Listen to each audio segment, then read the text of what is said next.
On a November night over the salt flats, the instruments caught the impossible.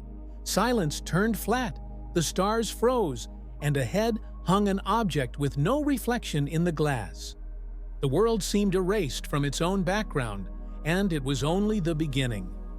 On November 9, 2013, in the western expanse of Utah, beyond the white crust of the Bonneville Salt Flats, the routine of a highway inspector was reduced to data, silence, and absence. The County Road Service had assigned a solitary night route for inspection of reflectors and weather station cameras along Interstate 80.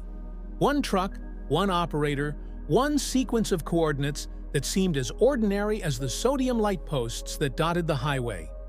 The truck carried a dash-mounted recorder and an external GPS unit linked to the state monitoring grid. The evening air was brittle and dry. There was no wind, no shifting dust, no traces of coyote or rabbit tracks on the crusted surface. The temperature had fallen to just above freezing, but the salt layer emitted no mist, no haze, only the steady reflection of the truck's forward beams. Nothing moved across the landscape. It was an environment normally hostile to subtlety, where every sound carried and every reflection behaved predictably. The first divergence was not noticed by the driver himself, but by the onboard systems. The dash recorder's internal clock began to fall out of sync with the GPS signal. The discrepancy was not abrupt, it was a measurable drift. At the first checkpoint, the difference was 5.4 seconds. By the second, it had increased in increments of tenths. Each passing mile stretched the gap further, as though the truck carried two separate versions of time. One mechanical, one external, and they were no longer in agreement. A secondary sensor, meant to assess retroreflectivity of roadside signs, recorded what it called a field of light. The signature was inconsistent with any headlamps, sodium arcs, or moon reflection. The frames showed a wash of illumination at the height of a standing person, evenly distributed, lacking origin. The inspector checked his mirrors, expecting another vehicle, but the road behind and ahead was bare. The anomaly did not move with the truck, yet the registers confirmed its persistence at multiple points. Inside the cab, the atmosphere altered. The absence was subtle at first. Tires ceased their familiar crunching over the thin crust. Airflow through the cabin vents seemed to mute. The inspector tapped the dashboard, half expecting a system failure, but all gauges were steady. He reduced the radio volume, then realized it had been off the entire time. The silence was not mechanical. It belonged to the space itself. At mile marker 22, the roadside guide lights aligned in their usual row, yet their reflections failed. The salt crust swallowed them.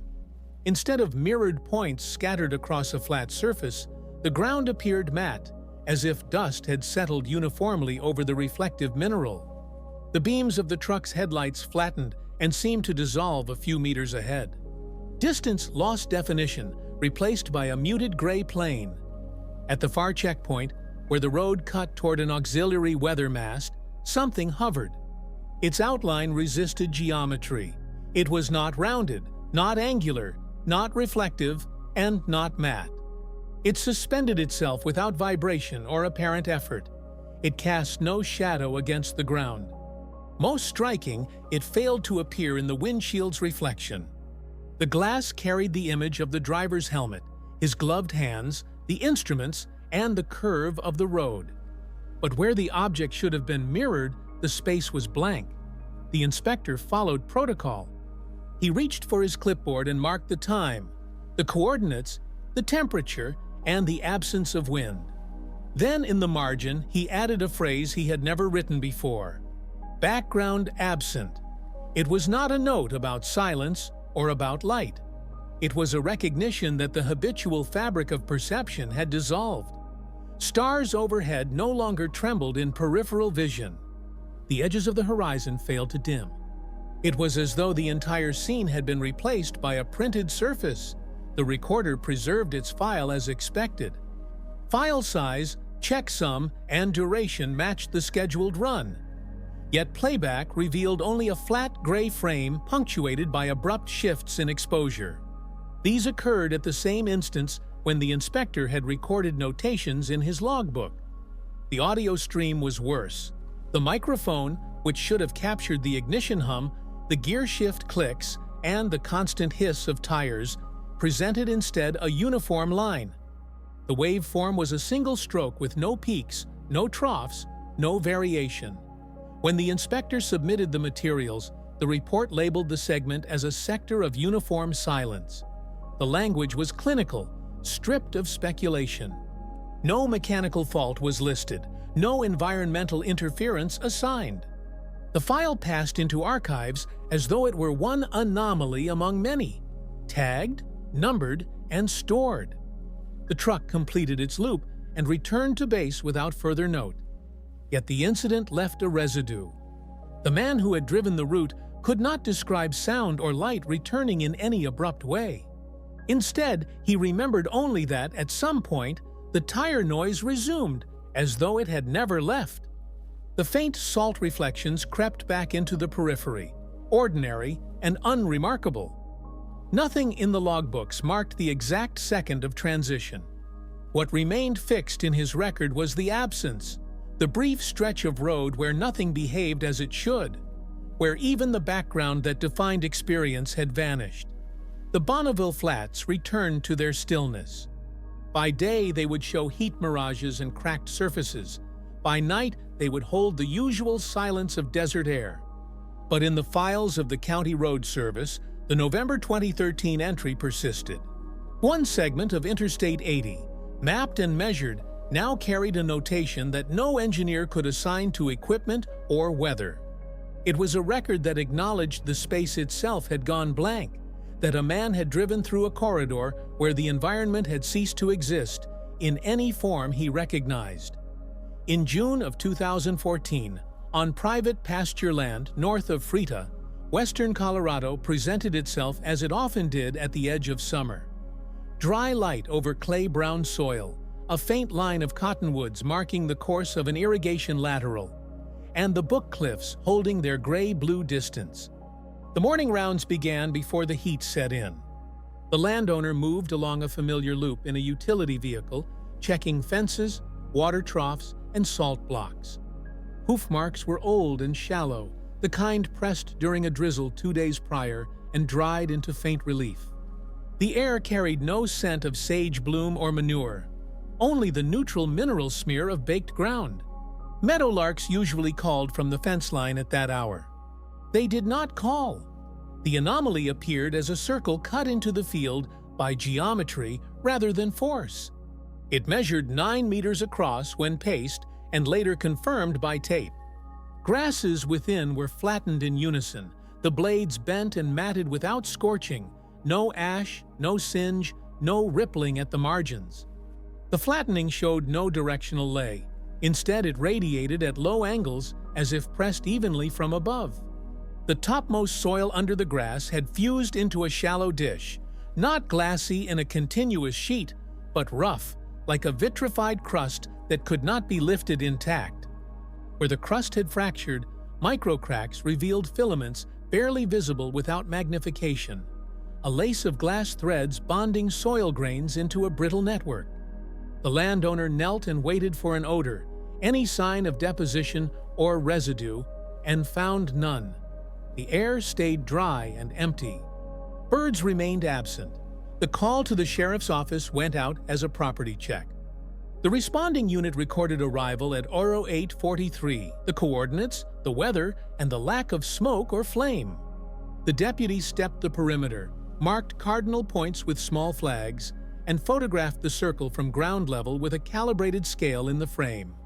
He set a yellow evidence placard at the southern edge where the vitrified crust showed the clearest filaments. The write-up classified the site as an indeterminate heat effect without open flame. A dosimeter read background radiation consistent with regional norms. A handheld magnetometer, an instrument not standard for patrol but carried by habit, showed weak indecisive excursions at the level of plus or minus 1 to 2 nanotesla when swept over the circle and steady baseline at 6 meters out. The deputy noted that the needle drift was not correlated to position. It fluctuated over seconds rather than feet, as if the instrument were sampling noise instead of field. Chain of custody began with soil. 2 scoops from within the circle went into labeled Whirlpack bags, double-sealed and indexed to location and depth. Interior crust at 2 centimeters, interior subsoil at 12 centimeters. Matching control samples were taken at equal depths from outside the circle beyond the fence line where grazing pressure had been low. A ranch tote became a field bench. Nitrile gloves, a Sharpie, alcohol wipes for the trowel. Each bag received timestamps and initials. The deputy added a moisture content determination in the simplest form available in the field. A portable probe pushed into both sites to equal depths. The readings inside the circle ran lower by several percentage points than those outside, despite the same rainfall recorded by the closest Kokore HS volunteer station and the Bureau of Reclamation gauge on the canal less than a mile away.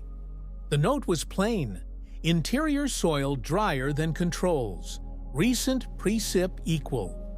By mid-morning, the county's contracted veterinarian arrived at the request of the landowner.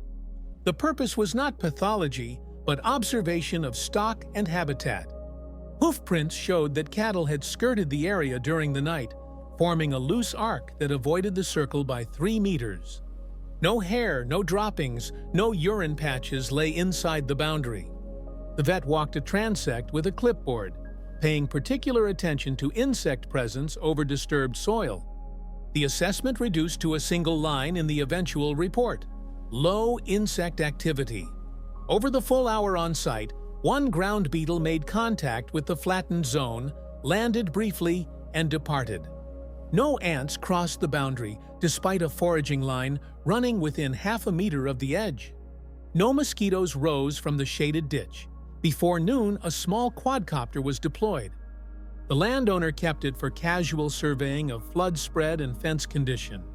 Its camera, aligned to record both visible and near-infrared bands, climbed to 60 meters. The video feed showed the pasture as usual: soft chatter of irrigation laterals, pale patches where cattle had rested, the dark lane of the access track, until the frame centered on the circle.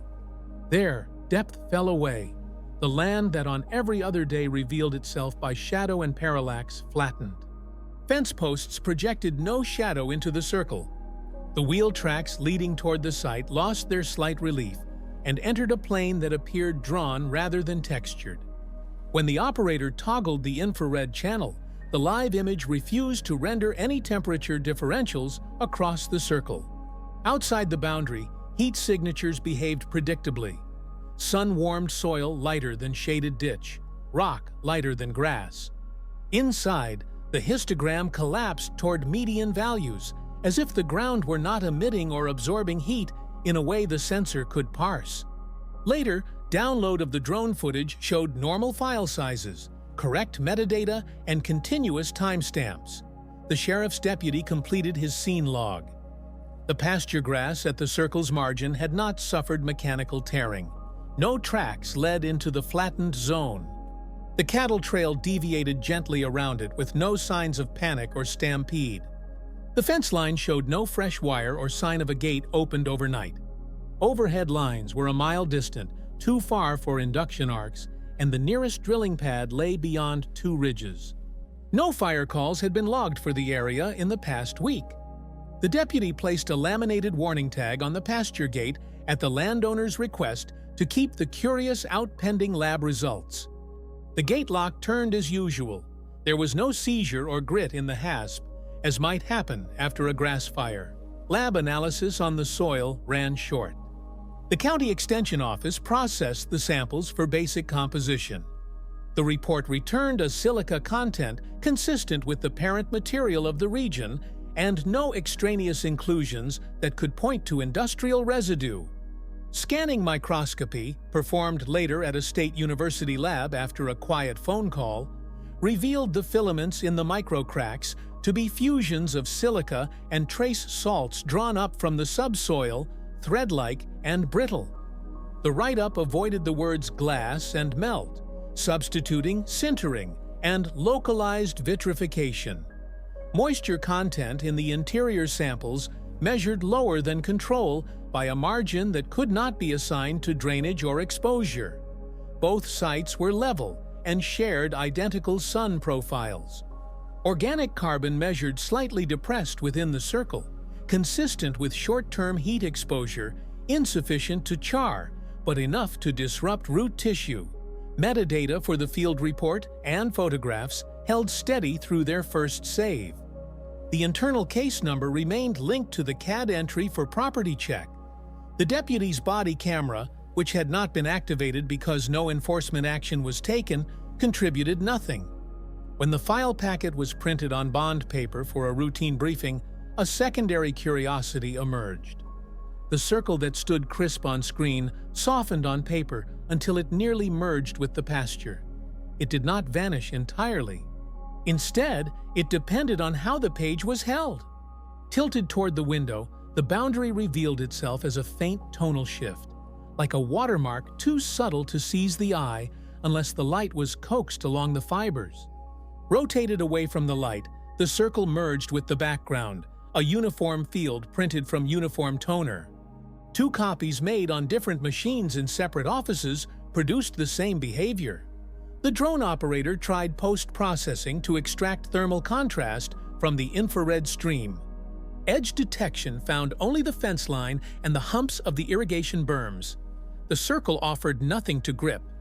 When the footage was paused on the moment the quadcopter hovered directly above the site, the frame became an aerial of ordinary pasture, but for the disk where shadows failed to project. Compass data remained accurate. GPS coordinates aligned with the deputy's ground points to within a meter. Battery drain on the aircraft did not accelerate. The flight log contained no fault codes. The operator saved the telemetry and archived the SD card with a handwritten label.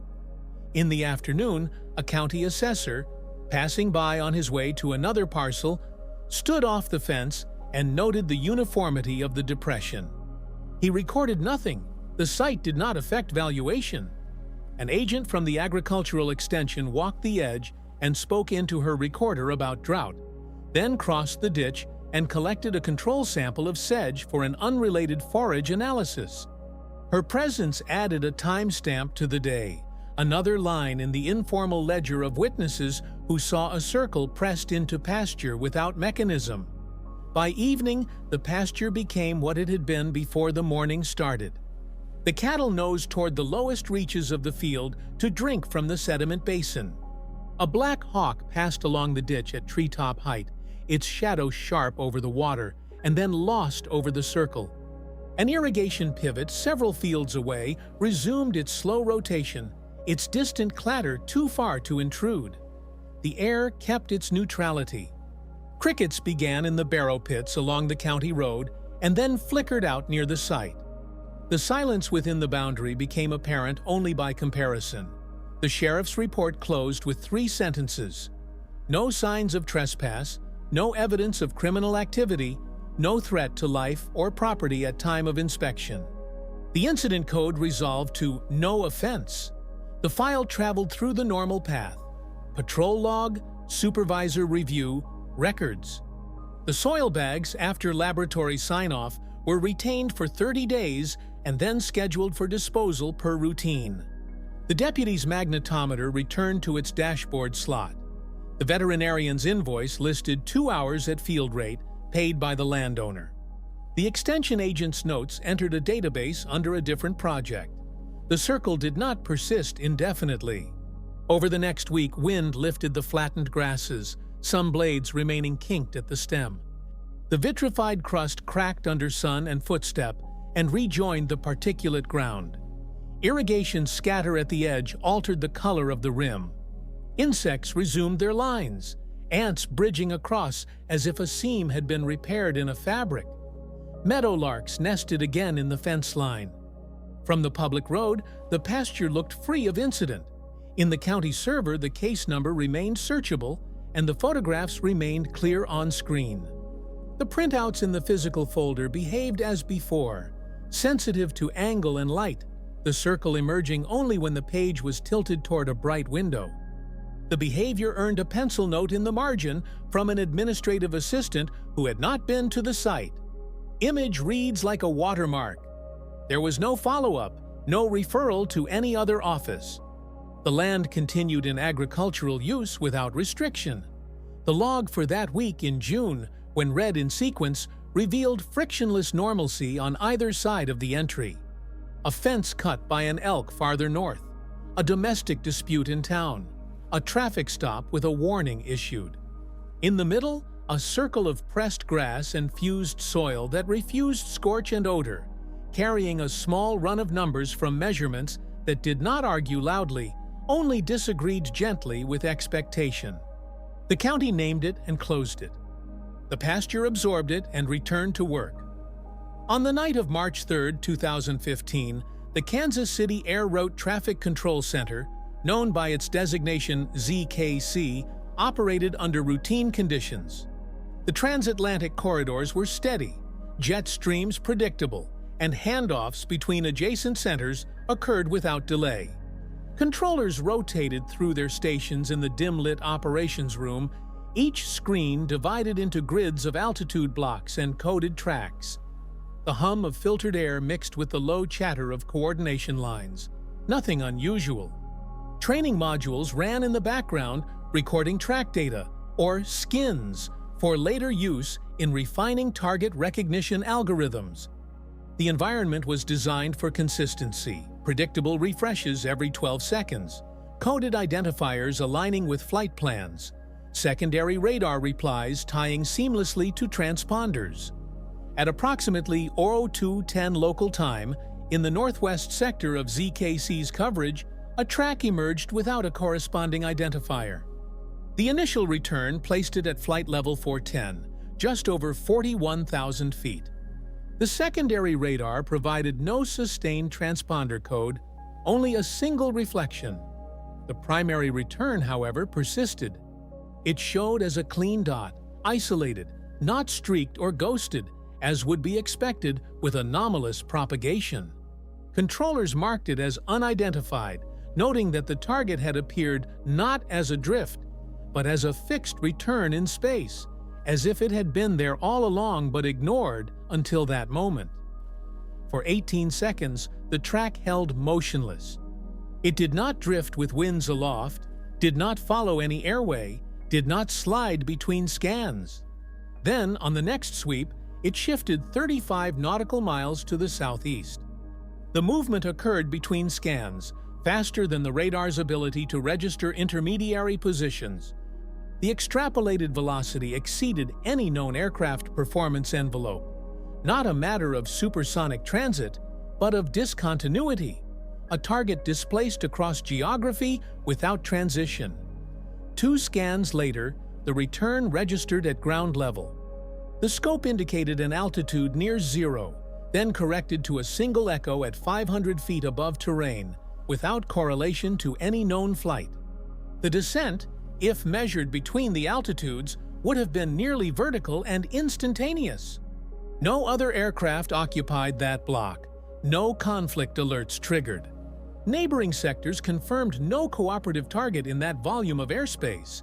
Controllers at adjacent scopes, monitoring handoff lanes, assumed at first a false track. They marked the console with the shorthand "spurious." Yet when the playback system, a separate loop detached from the live radar feed, was reviewed, the return remained. It was not generated by console artifact. The playback displayed the same displacement, the same altitude shift, stored independently of the operational interface. The return was real within the system's memory, even if unexplainable in the operational flow. Calls were placed to the Regional Meteorological Center. The response returned unremarkable conditions: clear skies, no inversion layers, no reflective cloud bands, and no anomalous propagation noted on nearby Doppler scans. No convective activity had been logged. No precipitation echoes existed to seed ghost targets. The military liaison line reported no training activity in restricted zones, no active modes that might produce test tracks or interference. Coordination with the Denver Center (ZDV) yielded no equivalent observations. Their scopes had remained empty over the same coordinates, clean of unidentified traffic. In ZKC, the raw data were preserved. The sequence of radar skins was exported into a file format used for machine learning preparation. Each track normally carried longitude, latitude, altitude, velocity, and timestamps. Yet when the dataset was converted, the anomalous target collapsed. The record entries appeared in sequence, but without numerical values. Fields remained, placeholders intact, yet they contained only dashes. Longitude, dash, latitude, dash, altitude, dash. No error flags appeared. The file validated as complete. It passed checksum. Only the numerical content had drained away. The track had left structure without substance. Within the shift, supervisors chose not to classify it as an event, but as a condition. The word entered the watch log as unexplained window. The phrasing avoided accountability. A condition could be studied, bracketed, archived. An event implied responsibility. Later, in retrospective review, the condition was aligned with another detail. In the same temporal slice, on an adjacent sector, the background interference usually produced by wind turbine farms had ceased. Normally, the returns from turbine blades cluttered the lower scans, persistent ground clutter fluctuating with rotation. For 2 seconds, that clutter vanished. The wind farms, stretching across the plains, produced no radar presence. Then, as quickly, the clutter returned. The turbines had not stopped. The radar had not failed. It was as if the entire region briefly had been excised from emission. Controllers finished their shifts with standard procedures. Aircraft entered and exited ZKC airspace as scheduled. Handoffs to Chicago and Denver continued uninterrupted. The anomaly did not repeat. The playback remained archived, accessible only by file reference, showing the blanked-out fields and the single return at 500 feet before vanishing altogether. Notes in the daily summary avoided speculation. They described the occurrence not as a false track, nor as a radar failure, but as a window, an absence where there should have been continuity. The condition was logged, labeled, and closed. Yet within the sector archives, the sequence of scans remained. One target appearing where it should not, relocating at impossible speed, and collapsing from the upper atmosphere to the surface without transition. And in the margin of the shift log, in handwriting not meant for formal record, one controller had written 3 words: no background noise. It matched the turbine silence, matched the absence of clutter, matched the sense that for a fragment of time, the airspace above the plains had been subtracted from its own signal. That was all that endured: coordinates without numbers, a condition without precedent, and a window without explanation. In September of 2017, the late summer air over Lake Erie carried little more than residual warmth from the day and the metallic tang of water settling under calm skies. The Detroit sector of the U.S. Coast Guard monitored the lakefront as it always did. Radio checks, radar sweeps, and periodic calls from recreational boats working the evening waters. Conditions were unusually stable. Wind registers remained low, and wave height at buoys read under 1 foot. Visibility extended well across the horizon, interrupted only by navigation lights that blinked steady in a pattern familiar to anyone on the lake after dark. The small fishing boats scattered along the lake that night formed their own informal grid. Crews had set nets and lines in the hours before dusk, anticipating runs of walleye that often gathered in the shallows during early autumn. At 2010's local time, several crews reported the first anomaly, a glow beneath the surface. It did not behave like bioluminescence or reflected harbor light. The luminosity spread as a broad and level band, almost architectural in symmetry, expanding across the water beneath the hulls with no surface disturbance. The glow shifted in tone without warning, alternating between amber warmth and a pale cold white that resembled fluorescent tubing more than natural radiance. Fishermen reported their sonar showing dense returns of fish schools just outside the luminous region, but nets lowered directly into the glow drew up empty. The fish had moved to the margins, as though the zone itself carried an invisible repellent. Several crew logs noted that their depth sounders flickered, not with failure, but with abrupt absence, the beam returning a void when angled directly over the brightest areas. Outside the margin, echoes came back as expected, showing layers and depth contours with normal resolution. The Coast Guard dispatched a patrol craft already on routine duty near the mouth of the Detroit River. As the vessel crossed toward the coordinates called in by fishermen, surface observations confirmed the reports. The water appeared calm, as though smoothed deliberately.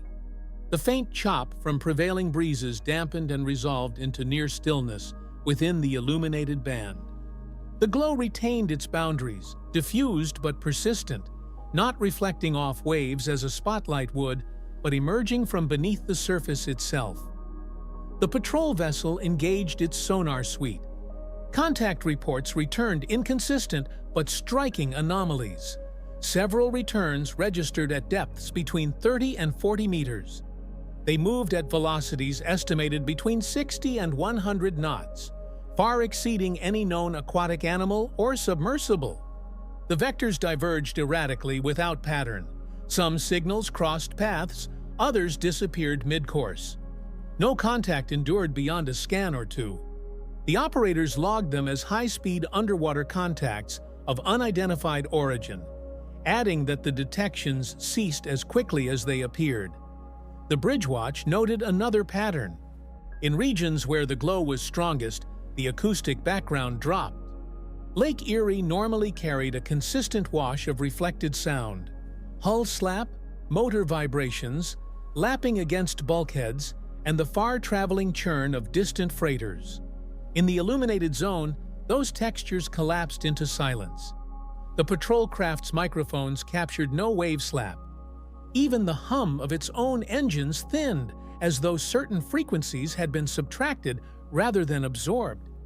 The radio recorder archived this sequence. Later review of the audio presented a smooth, flat line where spikes should have occurred, not the static of equipment failure, but a clean subtraction of water noise. On shore, the district office compiled the incoming logs into a composite. Tables of coordinates, times, and observed intensities were aligned in columns. Each report included subjective notations from observers who rated brightness on an improvised scale of 1 to 5. Two separate fishing crews recorded compass deviations. Their GPS units maintained satellite lock, but electronic compasses showed abrupt yaw swings, tossing headings dozens of degrees eastward before restoring themselves. What drew further notice was that vessels only 100 yards apart recorded different azimuths to the same beacon during the same minute. The sky above remained cloudless. No geomagnetic storm was active. Phone recordings taken by fishermen entered the file.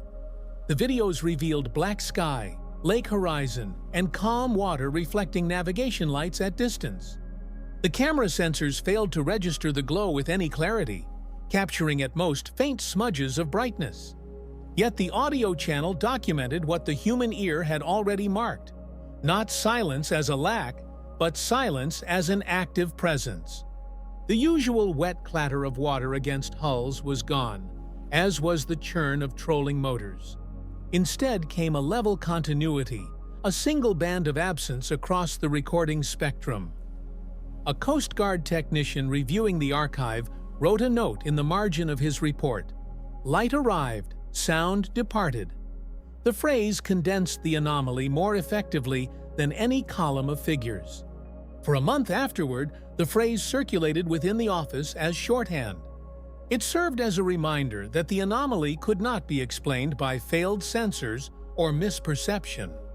The effect was dual: a visible manifestation below water paired with an audible void above it. No further incidents occurred that week. Fish catches normalized along adjacent stretches of shoreline. Nets returned with weight, and depth finders resumed clean echoes across their range. The glow did not reappear. Patrol craft reported uneventful nights on routine courses, engines humming against ordinary chop. Yet the archived logs remained. Tables marked by dashes where numbers should have continued. Sonar traces showing contacts that outran probability. Audio files recording the subtraction of lake noise. In the filing system, the entry carried its code as an unusual occurrence. No escalation followed, no request for military consultation, no meteorological advisory attached. It settled into the archive, a static record among seasonal reports of missing buoys and distressed vessels. Still, within the local office, the note remained legible. Light arrived, sound departed. The fishermen remembered it as the night the lake turned symmetrical, glowing from beneath, emptying itself of sound and scattering fish to the margins. To those who recorded it, the anomaly stayed not as spectacle, but as absence, a removal of natural background as surely as if the water had forgotten how to be water. In May of 2019, the Atlantic waters off Virginia Beach held to their usual patterns of military routine. Training flights cycled overhead on strict timetables, while support vessels maintained their lines with practiced precision. The horizon was clear, punctuated only by the steady climb of carrier aircraft and the steel silhouettes of escorts drifting against the deepening blue. For all appearances, the exercise unfolded as planned, a sequence of operations drilled into muscle memory. It was the instrumentation that broke the symmetry first. On several flights, cockpit systems flagged transitory passages, blips that cut swiftly across the field of view. They carried no transponder replies, no Mode S codes, no thermal wakes. Infrared optics failed to trace them. Instead, they appeared as intrusions, instantaneous and without signature, crossing through the scope before vanishing. The radar operator aboard the support vessel annotated them as fast passes, a term chosen for neutrality. The echoes carried no persistence. They did not linger long enough to qualify as tracks, only as segments of trajectory appearing and collapsing within a single sweep. On deck, sensors meant for environmental monitoring added another anomaly. Among the standard samplers was a chemical array calibrated for hydrocarbon residues, aromatic traces of fuel and exhaust common aboard vessels and carriers. These detectors began to register the opposite of contamination. At irregular intervals, they noted an absence, a sudden sterility in the air, stripped of diesel fumes, lubricants, even the faint tang of heated metal. The absence persisted for seconds at a time, then resolved without any change in wind speed or direction. Technicians logged the events as null returns, describing them not as contamination, but as disappearance. The ship's radar, trained to discriminate air traffic, showed its own distortion. Civilian corridors remained plotted, commercial jets crossing along predictable routes, long arcs stretching toward transatlantic exits. Yet interspersed with these consistent tracks appeared segments, faint returns that ran straight, sharp, and temporary, as if imposed with a ruler onto the grid of sky. They did not align with prevailing weather, nor with the logic of aircraft. They appeared as fragments of shadow, lines with no source. When cross-checked against weather models, no precipitation cells or inversion layers explained them. No acoustic thunder accompanied. To the eye, the sky remained clear, unmarred by anything visible. Surface observation brought its own set of reports. Sailors stationed along the rail watched the water form circles of glass. These patches spread outward, perfectly circular, across swells that otherwise broke in erratic patterns.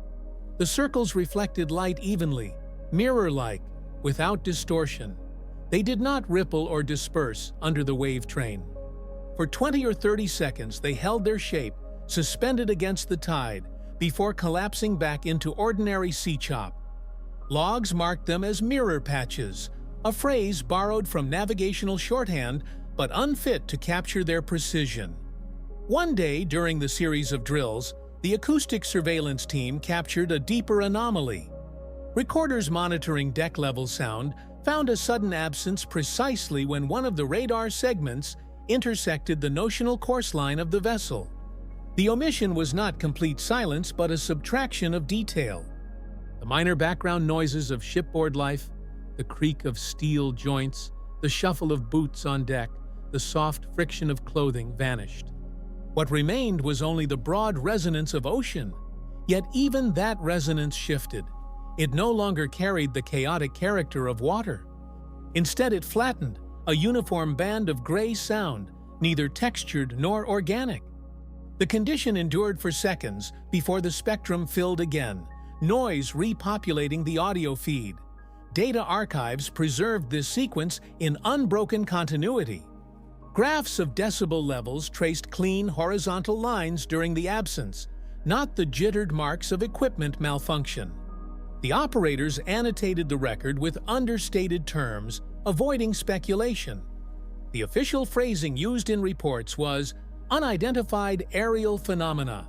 The language was deliberate, chosen for its neutrality, offering description without implication. The absence of thermal signatures, transponder replies, or visual correlation left nothing to define. Instead of anomaly, the wording suggested repetition. Not singular, not isolated, but recurrent. Internal memoranda circulated afterward. The phrasing of zones within the exercise grid was updated. Where the log once described anomalous signatures, the revision used repeatable conditions. The change reframed the incidents as data points rather than mysteries. It allowed them to be filed without triggering external inquiry. Observers, however, continued to note the strangeness. The sudden clean air, the mirror circles on water, the linear intrusions across radar sweeps. Weeks later, technicians upgraded logging protocols. Data capture was restructured to include frame-by-frame resolution, marking every second instead of broader sweeps. The adjustment was designed to minimize loss, to catch the transient moments that earlier systems smoothed over. During one uneventful watch, the improvement revealed something unexpected. Across all detectors, radar, sonar, audio, atmospheric, a simultaneous absence occurred. For exactly 1.2 seconds, the systems recorded nothing. Not failure, not static, but a pure gap. The blank presented itself as a white frame might in an old reel of film, invisible at full speed but undeniable when slowed. The crew noted no visual spectacle during the moment. The sea continued to move. Aircraft launched and recovered on schedule. The horizon stretched without disruption. Yet in the archives, the void persisted, a neat strip of absence across all channels. Engineers marked it as synchronous null. It stood apart from noise, apart from error, and apart from interpretation. By the time the exercise cycle concluded, the records contained dozens of such notations: fast passes, sterile intervals, mirror patches, synchronous nulls. Each observation carried restraint in its wording, carefully neutral, avoiding cause or conclusion. The cumulative effect, however, was undeniable. Something had occupied the air and water along the Atlantic edge, not leaving traces in the expected sense, but leaving vacancies. Where presence should have registered, absence had taken shape. The official reports filed under routine classifications coded for internal review only. To those who compiled them, the phrasing remained the same. Nothing was captured, but many things were noted. And among those who analyzed the logs afterward, the impression lingered not of contact, but of subtraction, as if the edge of the Atlantic had been rewritten for moments at a time, each absence marked only by the careful words that refused to name it. In the autumn of 2022, the release of government archives through a series of public records requests arrived without ceremony. Among the documents were the plain reports of a Utah highway inspection, thin sheriff's ledgers from rural Colorado, radar logs from ZKC with their coordinate fields left deliberately blank, memoranda from the Detroit Coast Guard sector noting intensities of light without source, and the neutral measured summaries of the Atlantic Edge, where every phrase had been adjusted so that it neither revealed nor concealed but stood in balance. There were no revelations waiting in these pages. No single file broke pattern. No entry pointed directly towards something extraordinary. What emerged instead was a shape, drawn across the paper not by detail but by repetition. On maps, the line extended across the country, settling itself along the 40th parallel and just south of it. It began in the salt desert, touched the margins of farmland, crossed the flat plains, reached inland waters, and finally continued outward into the ocean. The link was not explicit, but the sequence was intact, a thread woven between disparate agencies and unconnected fields of work. Each episode carried the same defining feature: the loss of background. Not the intrusion of phenomena, but the subtraction of what was ordinary. Sound fell away in Nevada, the grain of thermal difference vanished in Colorado, visual depth flattened in Kansas skies, odor was erased at Lake Erie, and vibration dropped into neutrality on the Atlantic. Each entry was clean in its presentation, documented in the language of protocol. Nowhere did the reports claim intrusion, presence, or contact. Instead, they noted an absence, intervals of subtraction where the baseline conditions of the environment failed to continue. Among the appendices, a single photograph stood out. It showed a notebook page, a simple lined sheet torn from a logbook carried by a highway inspector. At the top were numbers, time codes written in block figures. Beneath them was a brief annotation, background absent. Lower on the page, drawn in pen, was a rectangle, its interior left blank. The caption in the archive identified it as a fingerprint smudge. Yet the space contained no ridges, no whorls, no texture. It was not smudged ink. It was a pure omission, as if the mark had been made by something incapable of leaving a pattern. The scan displayed only emptiness, framed by pen strokes. Colorado fields were planted again and harvested in routine cycles. At Lake Erie, fishing boats went out nightly, sometimes noticing the glows, sometimes not, recording them only when the nets returned empty or when the silence of water seemed unusual enough to remember. At the Kansas City Control Center, shifts continued to train on processed data sets. Their anomalies averaged out into smooth files. On the Atlantic coast, ships cut their routes, launching and recovering aircraft, while printed instructions with careful punctuation waited in lockers for the next exercise. None of the archives offered a cause, a target, or a motive. Each instead carried a form, the orderly removal of the ordinary. The tone of the documentation allowed the removal to pass as weather, as error, as variance. Within working vocabulary, a new phrase gained quiet adoption. Conditions changed. It replaced calm, replaced clear, and inserted itself where no better word was found. The final departmental summary, processed in the same dry format as the rest, ended with a single extraneous line.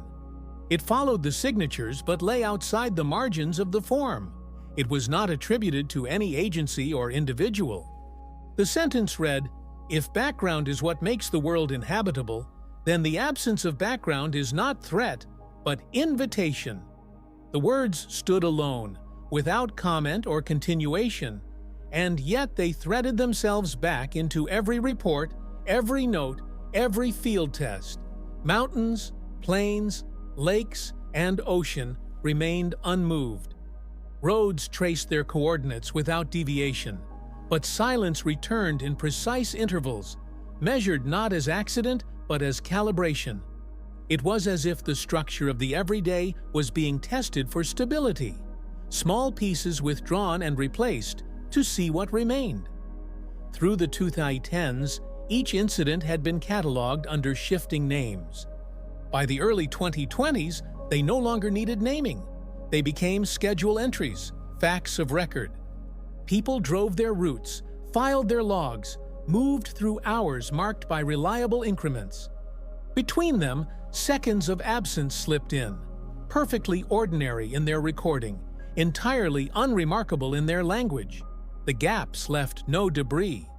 They left no fragments, no signatures, no echoes beyond the single notation repeated across time and distance. Background absent.